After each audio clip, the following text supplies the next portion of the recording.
কতগুলো প্রেমের অফার পেয়েছে? অনেক পাই, অনেক ডেইলি অনেকগুলা। একটু যদি মেনশন করতে। এখন এতগুলো আমি কিভাবে মেনশন মানে করব? সংখ্যাটা সংখ্যা নাই, হাজারের উপরে। হাজারের উপর। হ্যাঁ, যদি এটা এখন বলতে গেলে বেশি শোনা যাবে, বাট অনেক। এগুলো আসলে কিভাবে আপনি দূর আমি করেছেন? ইগনোর, একদম চোখে তাকাই না, দেখিও না আমি।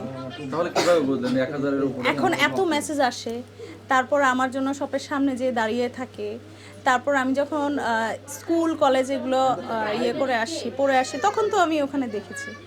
এখনো কি আসে? অনেক আসে, আজকেও আসে। এগুলো আসলে কিভাবে আপনি মেইনটেইন করতেছেন? এক সময় খুব বেশি ভয় পাইতাম যে আল্লাহ কি এগুলা কেন ভয় পাই। এখন আমি এগুলো ভয় পাই না, এখন একদম ইগনোর, দেখি না কোনো কিছু, আমি দেখি না। কেউ কি আঠার মতো লেগে আছে এখন? হ্যাঁ, আপনার এখনো কাছে? অনেক আঠাম। অনেকেই আছে। আপু, আপনি তো বিয়ে করেছেন, কিন্তু আপনার কাছে এসে প্রত্যাখ্যান হয়ে এসে এখনো বিয়ে করেন, এরকম আছে? হ্যাঁ, আছে। আমার জন্য বিয়ে করে নাই। যদি একটু বিস্তারিত বলেন। কি বিস্তারিত বলবো? মানে এই বিষয়টাই অনেকগুলো আছে, এখনো বিয়ে করে নাই। আপনার খারাপ লাগে না? না, আমার এগুলো খারাপ লাগে না।